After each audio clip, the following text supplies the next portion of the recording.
president of Suffolk County Community College, and it's my pleasure to offer you a welcome this morning. If there's an empty seat next to you, and would you raise your hand so that the person who might be standing can come and have a seat? There's anyone who is standing who would like to come and have a seat. There's empty seats sprinkled through here. Thanks, everyone. Thanks very much. Once again, welcome to Suffolk County Community College and to the Eastern Campus. We're so happy that we can host this community-facing event today. I want to thank County Executive Romaine for bringing attention to this important challenge for our community and for helping us fulfill our mission. As a community college, we are an institution of higher education here at this campus. We have thousands of students taking advantage of this important resource in the community, taking the first 2 years of their university education, taking part in workforce training. We also have roughly 1,000 students who are English language learners. And so as an institution of higher education, we're proud that we can bring this resource, all of these educational functions to the community. But we are also a community college, which means it's part and parcel of our mission to deal with issues that are relevant and of immediate concern to our community. And so once again, thanks for helping us fulfill our mission today. I know Rudy will come back up and introduce County Executive Romaine. I want to just thank you once again and offer my welcome to Suffolk County Community College. Welcome.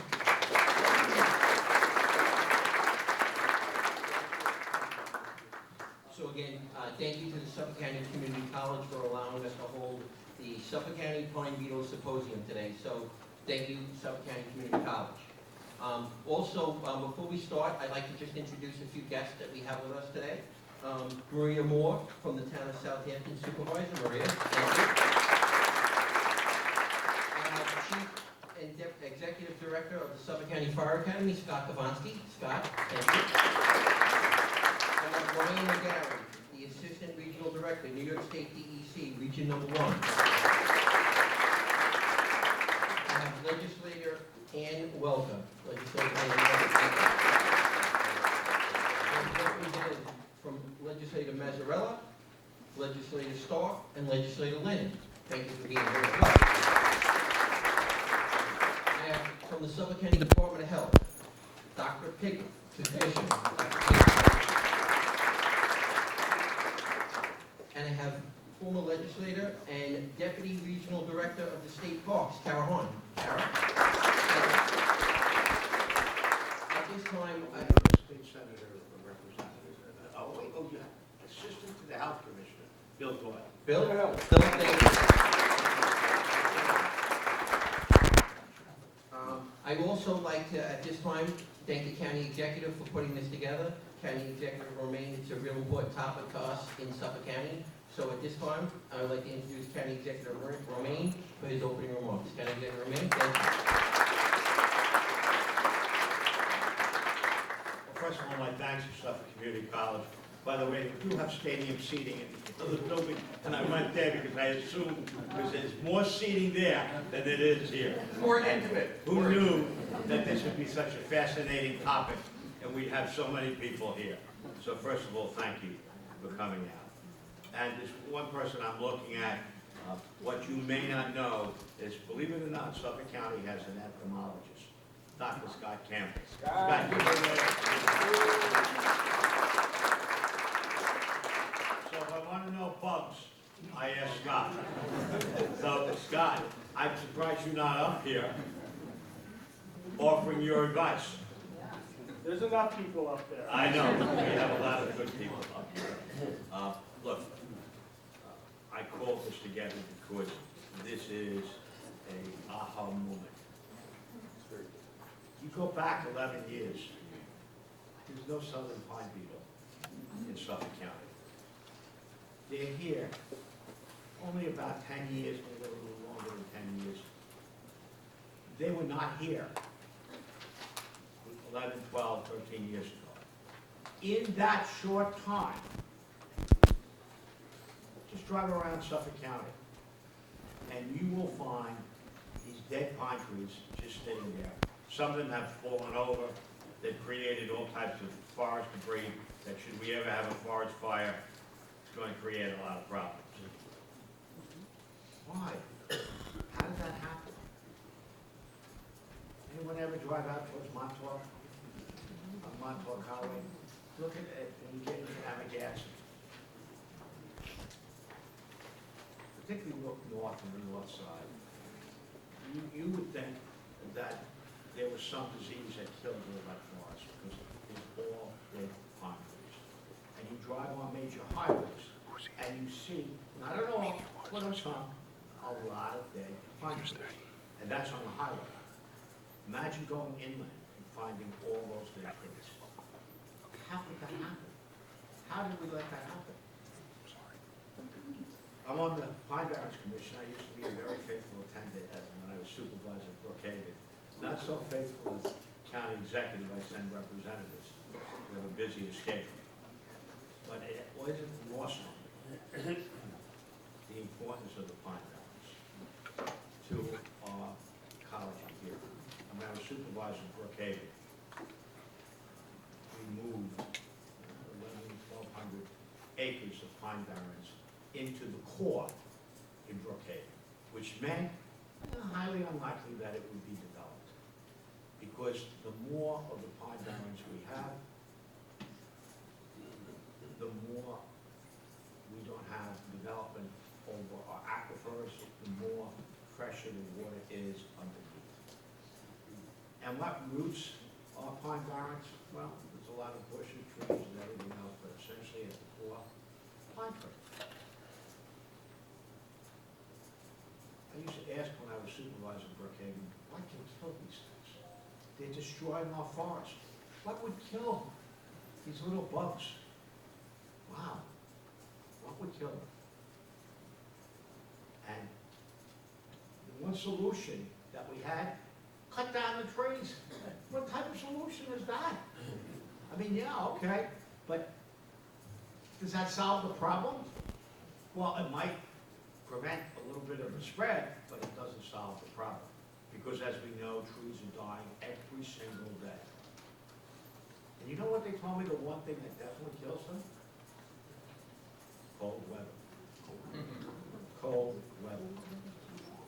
What we're seeing from the southern pine beetle is a result of climate change. And you can debate it. You can say it's from all different causes. But the bottom line is, there's climate change taking place. There's rising sea levels that we have to deal with flooding and drainage. And anyone that lives along the coast can tell you about that, and erosion. There's a whole host of things that are happening because of climate change. Forget the debate. Now we have to figure out what we can do to address it.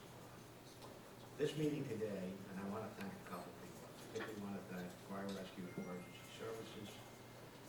They're out there every day trying to keep us safe and protect us from fires. I was out with Rudy. I was out with Rudy and his crew and some other people in Manaville off County Road 111 as we were trying to clear brush because it is, our woodlands are covered with fallen pine trees that are drying out, that are tinder for fires that will threaten us.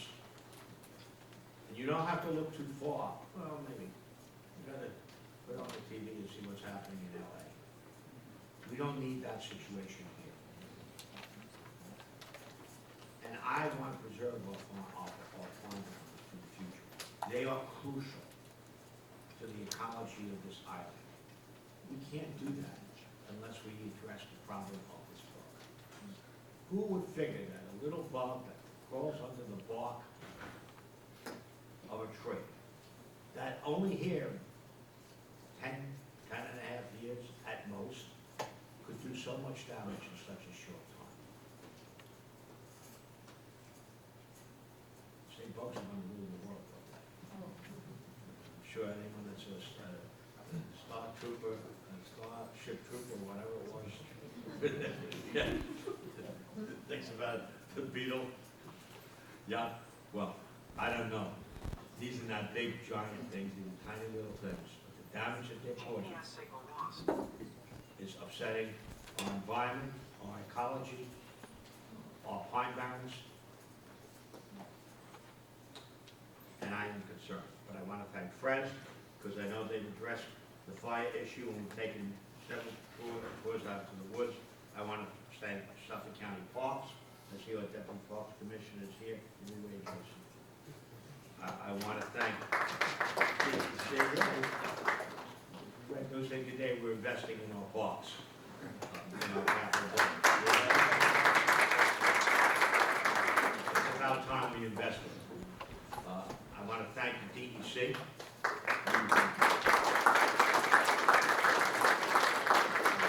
We need their help, the DEC, on this more than anything. Because although the pine barrens are restricted here to Suffolk County, you don't have too many pine barrens in there, so something out of the city. But this is a problem that's going to continue. That northward migration of that little beetle is going to continue.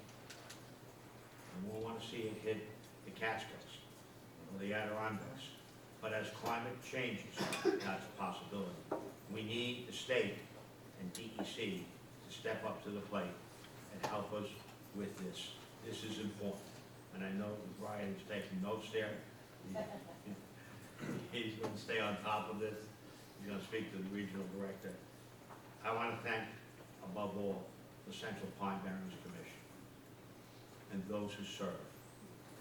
As you know, that commission is comprised of the county executive or representative, the three supervisors, Riverhead, Southampton, and Brookhaven, and the governor's appointment, who is usually someone from the DEC. Is that you this time? Eventually it will be. It hasn't happened yet?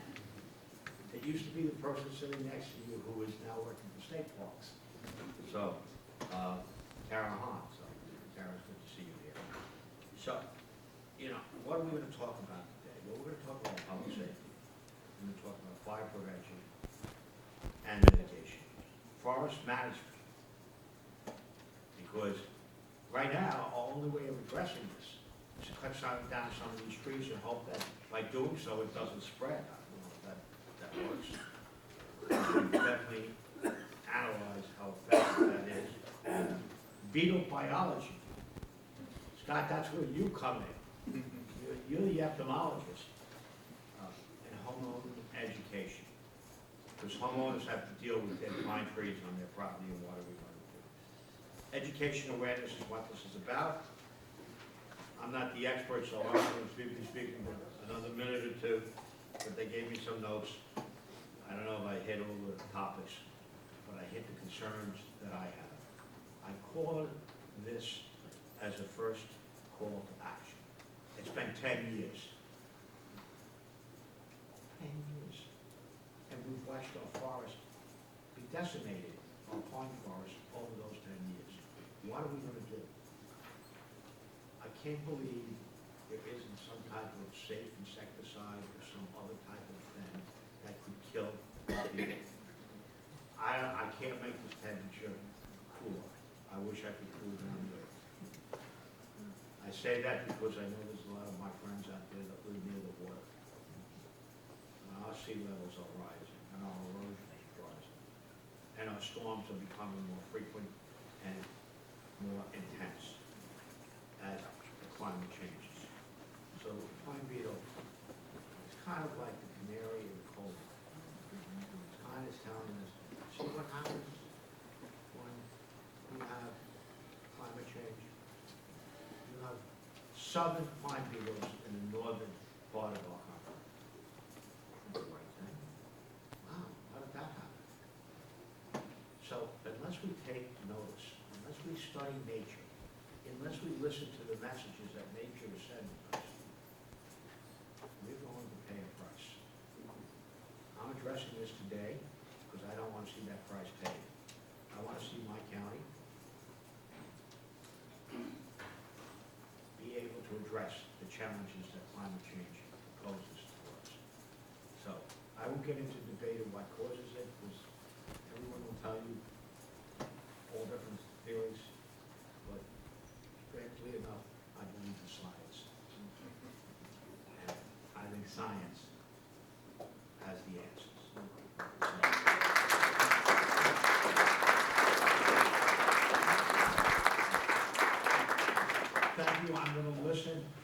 intently because I need answers. And I appreciate you all being here, because by your presence,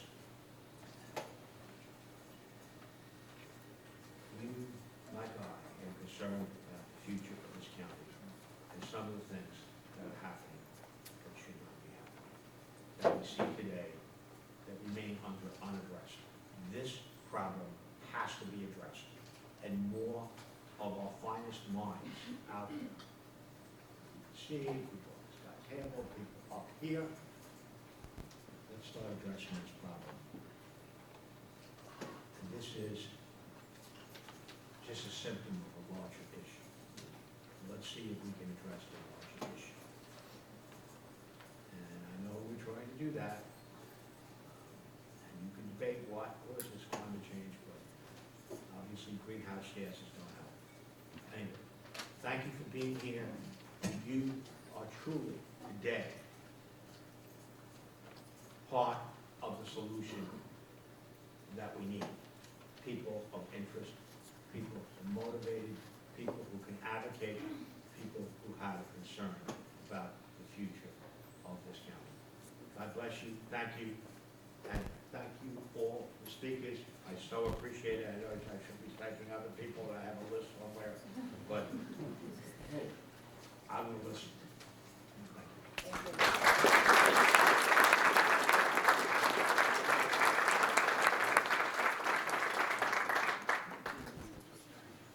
Thank you, County Executive Romano. At this time, we're going to have a presentation from the Fire Rescue and Emergency Services. First up will be our Deputy Commissioner, Joe Treviser, followed by our Chief Fire Marshal, Donald Lynch, our Director of Emergency Preparedness, Allison Ahola, and then followed by our Office of Emergency Management, Ed Schneider. So our presentation is going to go up and we're going to start promptly. Thank you. Go.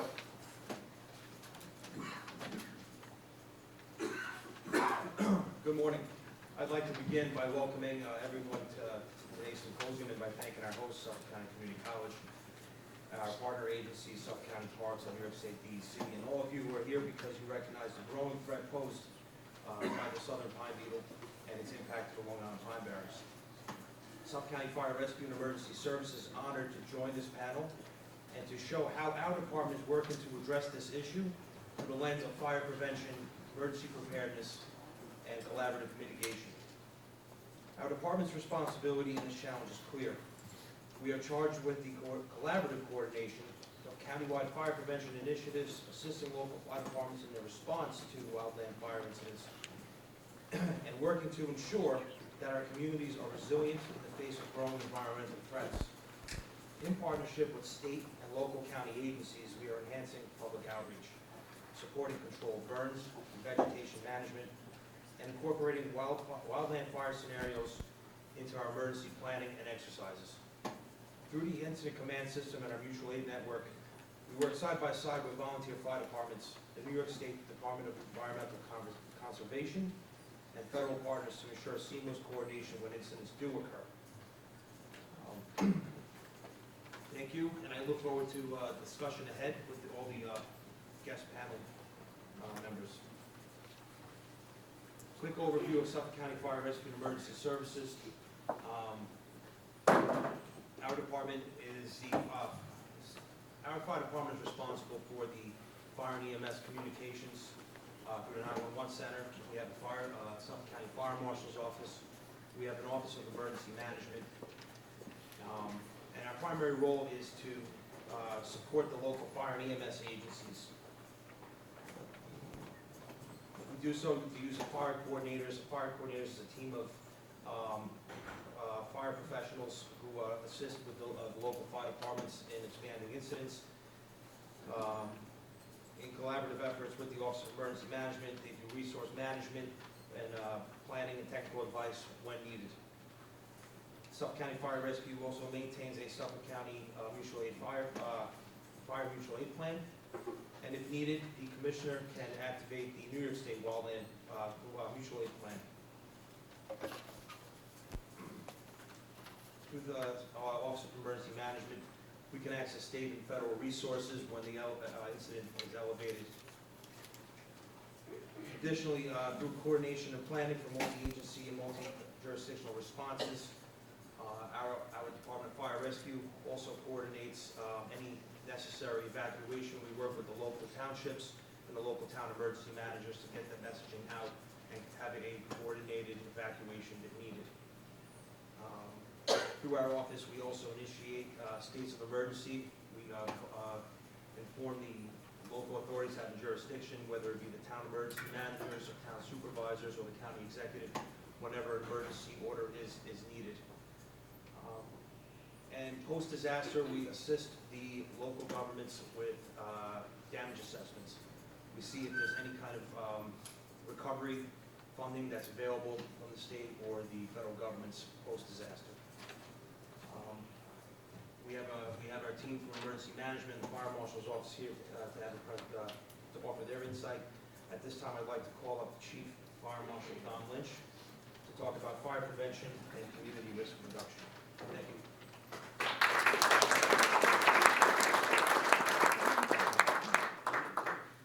All right, good morning. For those that didn't hear, I don't have an agenda. My name is Don Lynch. I am the Chief Suffolk County Fire Marshal. So as you heard the county executive mention, these trees go down, where do they become? Fuel oil, right, for the wildfires. So what we're going to just talk about real quick is ways that we can protect our homes, all right, from this type of thing. What causes the wildfire? Open burns. Okay. I'm supposed to be pushing this so that you can follow along with me. Open burn. Right, we know there's a burn ban. If anybody's not aware of that at this point, I think we've pushed it out pretty far. There is a burn ban, which means that you have to keep a contained fire. It can't be higher than 3 feet, nor can it be wider than 4 feet. Okay, and it must be contained. That's what goes on during the burn ban. Campfires. Campfires should be contained. Anywhere you're allowed to have a campfire, it should be contained. And we suggest having a water source on hand. You really should have something, right? Which is not necessarily a basic fire extinguisher. You should have a water extinguisher, a pail of water, something that you can put that fire out if it starts to get a little too big. Fire pits. A lot of us have them in the backyards. They come with that screen that goes over the top, the spark arrestor. A lot of people don't realize what that is, but that's designed to keep those bigger sparks from getting out of that fire pit and possibly causing a bigger problem. We've seen that recently in the news. Somebody had that happen. All right. Discarded cigarettes. That's a common problem. Going down the road and flicking that cigarette out the window. ATVs. These kids are taking them into the woods. They don't realize those exhausts are hot. They stop to talk, whatever it is. They don't realize that brush or trees or some dead branches are touching their exhaust. They pull away, unintentional, but they just started a fire. Okay. Vehicles themselves. You get a phone call, pull off to the side of the road, you're talking on the phone, you hang up, you pull away. Well, your catalytic converter is underneath that car. It's 1,200 degrees. All right. You just pulled away, not realizing that you just lit the brush underneath your car on fire. Innocent, you didn't mean it, but it does occur. One that's not on here, and we do have to recognize, is the intentional fire setting. We do see, especially in this time of year, 3 o'clock in the afternoon, sometimes departments are getting toned out for brush fires. Kind of know that's kids, mischievous. But I can also tell you that wildfires have been identified in terrorist handbooks as ways of taxing resources and causing problems in communities. Okay, so there are people out there looking to start these things for bad reasons. Okay, so just we have to keep that in mind, and as a result of that, we got to know how to protect ourselves and our homes from it. Reporting fires, obviously we all know 911. I would encourage you, if you live in a wooded area, if you have neighbors that are maybe elderly or disabled, you might want to keep their phone number on hand, because maybe they're not getting the information that you're getting. So you just want to check on them. You make sure, hey, listen, we've been told to evacuate. Call the Joneses next door and make sure they know they have to leave. So just look out for your neighbors in those areas. You want to carry your insurance company's number. God forbid something happens. In keeping with that, you want to review your insurance policy. Make sure you're covered. Right? Have a list, documentation of what is in your house. Some insurance companies, I know mine, they'll come in and they'll do a video of your home just to document what's in there, so you're covered in case, God forbid, something does happen. Evacuations, when we teach the kids in schools, we tell them, know 2 ways out of your house. Well, know at least 2 ways out of your neighborhood. Because if you're going to go one way and all of a sudden you can't go that way, you need to know another way out of your neighborhood. We're creatures of habit. We do the same thing over and over and over again. So all of a sudden you get people that live somewhere for 20 years and say, I only know one way out. You have to know a second way out of your neighborhood. Okay? So you want it, your homes, you can protect them. Can you guarantee it's not going to happen? No, but you can protect your house. You create what's called a defensible space in your house. Use fire-resistant products when you're building. Metal roofs if you can, stone on the outside. They're fire-resistant, but they're only as fire-resistant as well-maintained as they are. If you have a gutter filled with leaves and pine needles, okay, you have pine needles on your roof, those can be ignited by a wildfire. Fire doesn't even have to touch them. It's radiant heat. Same thing we get from the sun. That's why we get a sunburn.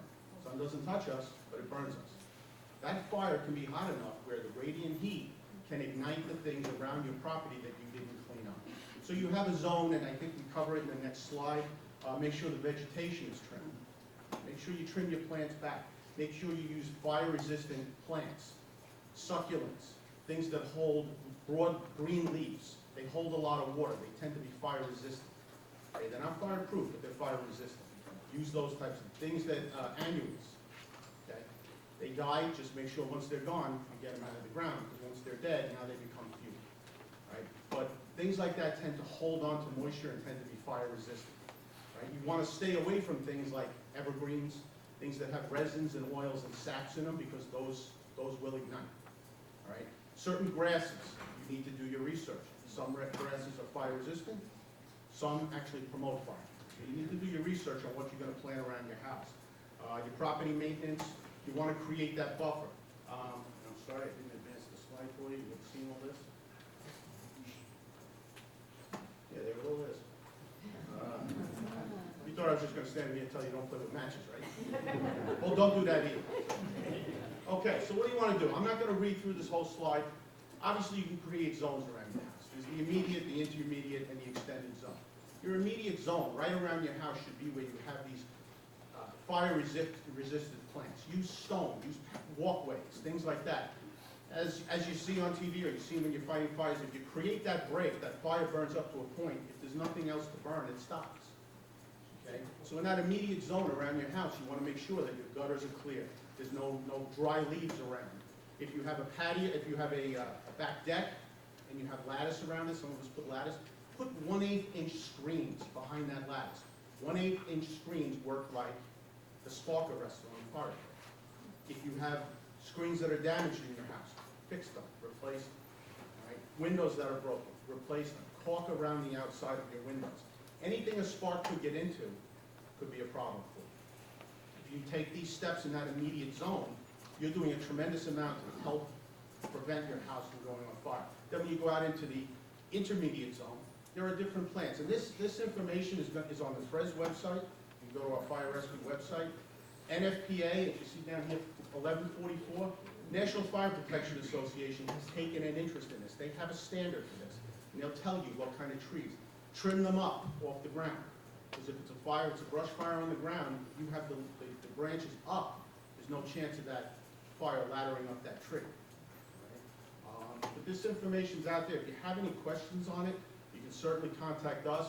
We have worked for several decades with Captain Burns and Brian Gallagher and his team over at the DEC. They are a wealth of knowledge and information. Reach out to somebody and ask the questions. We're willing to help you. And some of your nursery people should know some of this. So, don't be afraid to ask. Don't just buy something and plant it. Research it and make sure that it's safe for your area. I don't know that we're taking questions yet, but just hold it. No questions. Okay, yeah, just hold it till the end and we're happy to answer. Okay, I think that's all I have.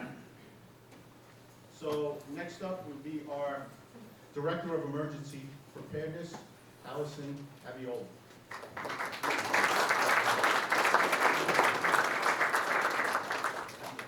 Thank you. You guys all hear me? Good. Okay. As mentioned,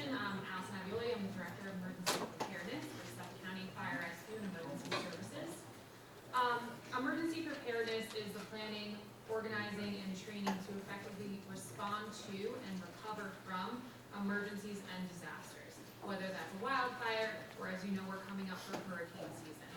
We train our volunteer firefighters at our Suffolk County Fire Academy, thanks to Chief Devonsky and his team over there. And then again, our volunteer firefighters receive training from the New York Wildfire Incident Management Academy in October, and I believe again in the spring. We do a lot of public information and warning.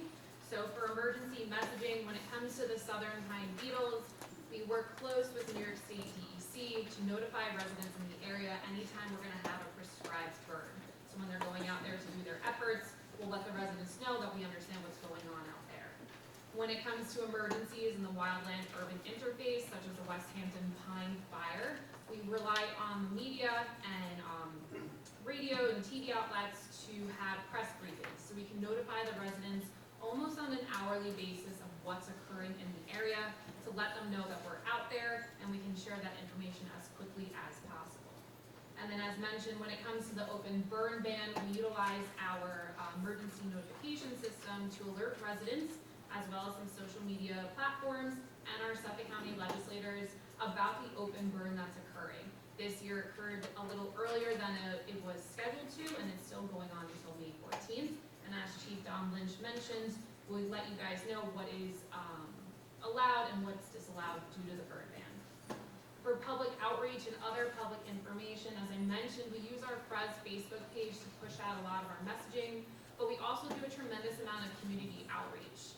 We hold emergency preparedness presentations at senior centers, at some open house events at various fire departments and ambulance companies to talk about what we do in the Office of Emergency Management and to get residents to sign up for our emergency alert system like Smart 911.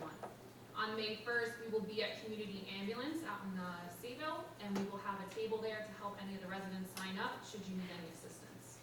Some other resources we have are some, as Chief Lynch mentioned, we have a tremendous amount of information on our county website. So if you want to learn how to make a go kit or anything else for the season, you guys can head over there for more information. The most critical step in emergency preparedness starts at home, because your safety and your family's safety depends on the actions you take before disaster strikes. And that means creating an evacuation plan. As Chief Lynch mentioned, understanding not only 2 ways to get out of your house, but 2 ways to get out of your neighborhood. Understanding where to store your important documents, right? From the August flooding event, a lot of people store their documents in their basement. And unfortunately, in the night, that basement's flooded very quickly, very fast. So make sure that you hold those important financial documents in a secure location, whether that be a fireproof safe or somewhere on the first level that you can grab should you need to evacuate. And another important part is to have an emergency kit, right? Things, you know, food supply, identification, but also having medication, right? We don't know what's going to occur. Having enough medication for at least 72 hours, some cash, and anything else that you might need. Flashlight, water, clothes, but you also can't forget about your pets, right? So in the event if you were to evacuate, make sure that you have all of that documentation for your pets as well, whether that be food, leashes, or vaccines. Don't forget about them if you were to leave your home.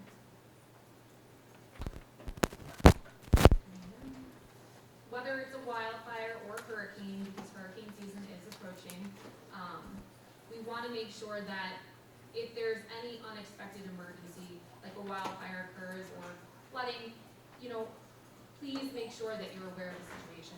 Turn on your, monitor the news, the radio, TV, social media. Follow us on Facebook, Suffolk County Fire Rescue and Emergency Services. We have a big presence on there. We will always push out any kind of update onto those platforms. Know where you'll need to go. On our Suffolk County website for FRES, we have a Know Your Zone page. We also have to know where your shelters or evacuation centers are. You can very easily plug in your home address, and you can know where you should go should you need to evacuate your home. As mentioned, make sure you keep your pets together. Make sure you have a plan in place for them as well. And then if you need to evacuate when told to by emergency responders. We have an emergency notification system, so if the West Hampton Pine Fire were to escalate and we needed to evacuate homeowners immediately, we would have utilized our reverse 911 system. to notify all those in the area of when to evacuate and where to go. Okay, if you need any other information, please just head to our Suffolk County website, Res Department, and you can find how to sign up and how to build your kit online. Okay. Otherwise, that is for me. And next, we have Ed Schneier from the Office of Emergency Management.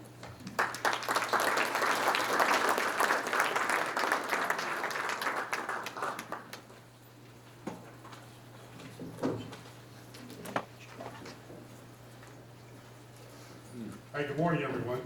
Just adjust the microphone here. So my task up here this morning is to discuss the mitigation objectives that we're taking over FRES, at Fire Rescue and Emergency Services.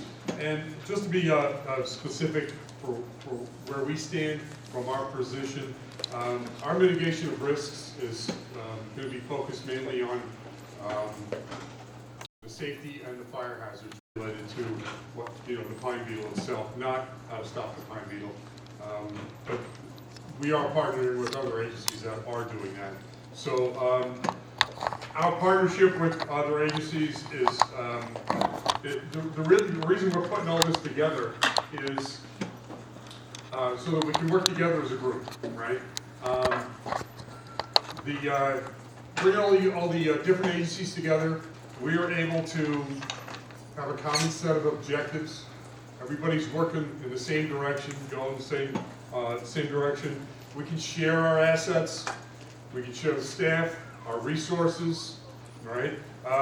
There's a lot of agencies that are struggling to handle all the objectives that they have on their own properties.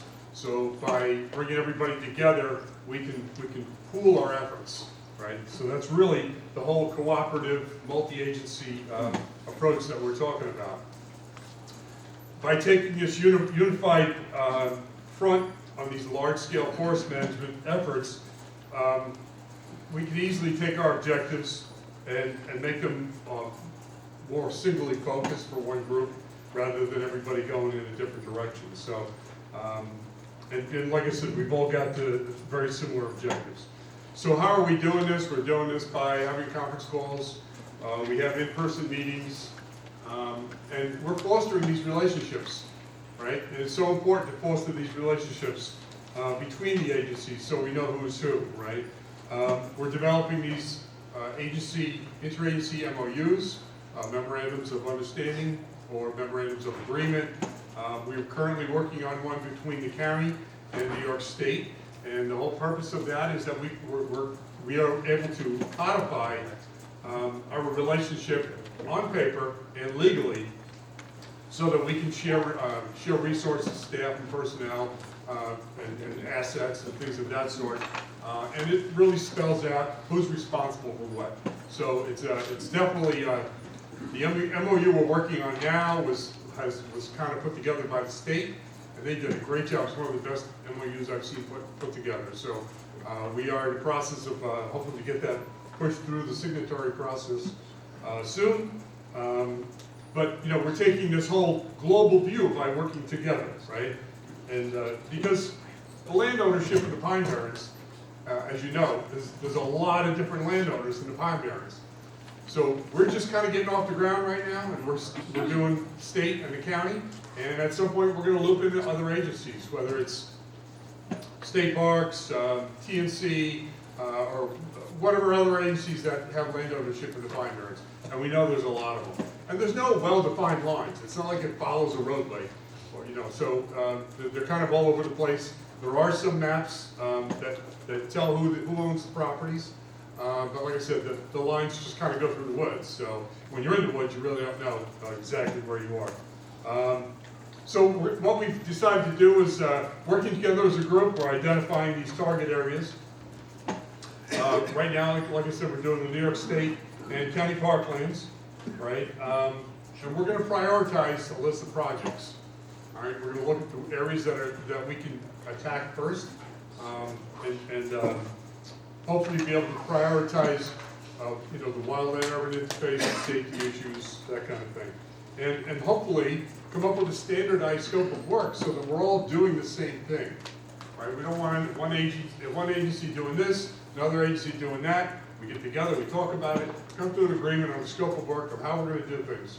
Are we cutting trees down at the ground level? Are we cutting them at the 8-foot level? Are we taking them out of the woods? Are we stacking them up to burn them? Whatever it is, whatever it is we decide to do, we're gonna decide to do it kind of together, so we can all work together on it. So when we talk about